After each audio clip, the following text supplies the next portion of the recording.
देखें, दोनों का होता है हमेशा एक उनकी वीक डिप्लोमेटिक आप समझ लें अंडरस्टैंडिंग या जो before they raise this issue to the level, एक तो वो उनकी जो diplomatically they were unsuccessful in understanding कि दुनिया इस वक्त, ख़ास तौर पर ट्रंप इस वक्त उनके अपने मसाइल क्या हैं वो इसमें नहीं पढ़ना चाहेंगे। एक तो उनका ये बहुत बड़ा मैसिव फेलियर था कि ट्रंप के लिए आपको खुद पता है कि कितनी मुश्किलात अमेरिका में इस वक्त, और दूसरा जाहिर सी बात है आपको कामयाबी का सेहरा अगर भारत फेल हुआ है तो पाकिस्तान के डिप्लोमेटिक एफर्ट्स में कुछ ना कुछ तो कामयाबी का सेहरा आपको देना पड़ेगा पाकिस्तान की डिप्लोमेटिक मिशंस को, पाकिस्तान के फॉरेन ऑफिस को, पाकिस्तान की हुकूमत को, कि जी उन्होंने उसको जब जो इमीडिएटली रिस्पॉन्स पाकिस्तान ने किया था ना कि जी ठीक है ये हमें सिंपथी है और हम इस इन्वेस्टिगेशन को सपोर्ट करने के लिए तैयार हैं, आप किसी को भी बुला लें यूनाइटेड नेशंस या किसी भी इंडिपेंडेंट इन्वेस्टिगेटिंग एजेंसी को और हम ताउन करने के लिए तैयार हैं। I think that put India on the back foot and every country will question India कि भाई आप क्यों इस चीज़ को आप नज़रअंदाज कर रहे हैं। वो फिर कहते हैं कि 2008 में मुंबई हुआ था, फिर 2016 में ये हुआ, 2019 में ये हुआ, अब हम इस पर नहीं पढ़ना चाहते। तो भाई आप बगैर इसमें पढ़े हुए इन्वेस्टिगेशन किए हुए तो आप पाकिस्तान को आप इल्ज़ाम नहीं लगा सकते। अच्छा सर, ये दो अहम तरीन बयान मैं आपके साथ डिस्कस करना चाहता हूँ। एक वज़ीर इत्तलात का बयान है जिन्होंने रात के पिछले पहर तकरीबन कोई शायद 1 बजे या 2 बजे ब्रेकिंग दी और उनका कहना था कि इंटेलिजेंस की उनको रिपोर्ट है, उसके ऊपर वज़ीर मौसूफ जो हैं वो आते हैं और उन्होंने कहा कि 24 घंटे और 36 घंटे पे भारत पाकिस्तान पर हमला कर देगा। अब भारत पाकिस्तान पे हमला कर रहा था, आया इंटेलिजेंस रिपोर्ट थी, इस मौके पे पाकिस्तान को अपने दिफाई लेवल पर जो भी कार्रवाई करनी थी या इस किस्म का बयान मीडिया में बैठकर एक जंगी जुनून जो पैदा हो गया, माहौल बना दिया गया, जिससे पाकिस्तान जो एक ऑलरेडी मौशी दबाव का शिकार है उसको बहुत बड़ा नुकसान हुआ सर। उस सिलसिले में हमने देखा तकरीबन 428 अरब, ये अखबारात में भी बहुत आया है, 428 अरब रुपए पाकिस्तान के डूब गए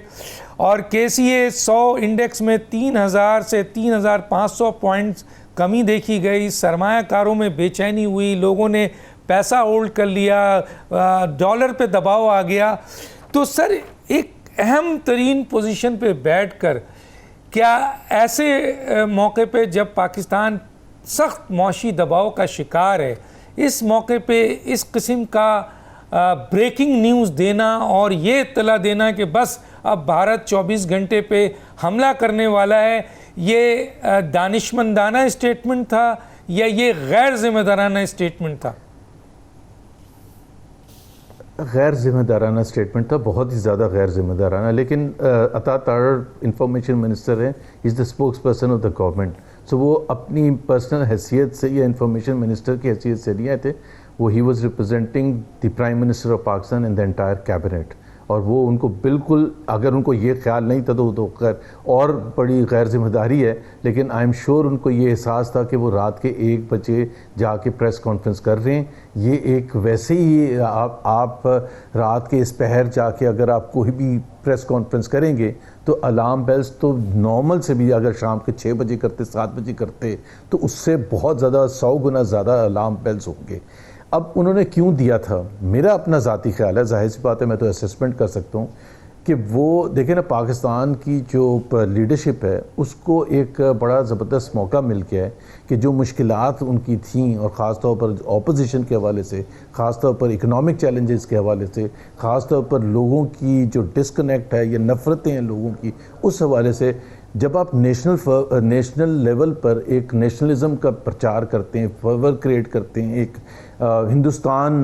की तरफ से ख़तरा, एक जंग का समा पैदा करते हैं, तो उसमें फिर आपको ये बड़ा अच्छा मौका मिलता है कि वो जो तमाम इश्यूज़ हैं उसको पीछे रख के आप कहें कि पूरी कौम एक साथ हो जाए। अब पूरी कौम के पास तो कोई चॉइस है ही नहीं, पूरी कौम तो ये नहीं कह सकती कि जी हम इस वक्त आप वो पहले इमरान खान को रिलीज़ करें और आपने उसको क्यों अरेस्ट किया था और आपकी मईशत इतनी ख़राब डूबी हुई है, वो हम तो नहीं आपको सपोर्ट करेंगे। When it comes to Pakistan India relations and the possibility कि एक जंग होगी, तो जाहिर सी बात है सारे पाकिस्तानी तो कौम के साथ ही हुकूमत के पीछे ही खड़े होंगे, मिलिट्री के पीछे खड़े होंगे। तो ये एडवांटेज ज़ाहिर है वो फिर तराने भी आने शुरू हो जाते हैं, फिर ये सब कुछ आना शुरू हो जाता है। सो ये एक जाहिर सी बात है कैपिटलाइज करना चाहते थे जो हिंदुस्तान ने, बट उसमें आपकी ये बात सही है कि उन्होंने डाउन साइड नहीं देखी कि हम ये क्यों कर रहेंगे और इससे फिर जो पाकिस्तान की मीशत को जो ऑलरेडी इतनी मुश्किल हालत में और ज़्यादा नुकसान होगा, लोगों का कॉन्फिडेंस ख़राब होगा and so on and so fourth. अगर जंग, क्योंकि कोई इंटेलिजेंस रिपोर्ट ऐसी नहीं है, उसके बाद भी प्रेस कॉन्फ्रेंसेस हुई हैं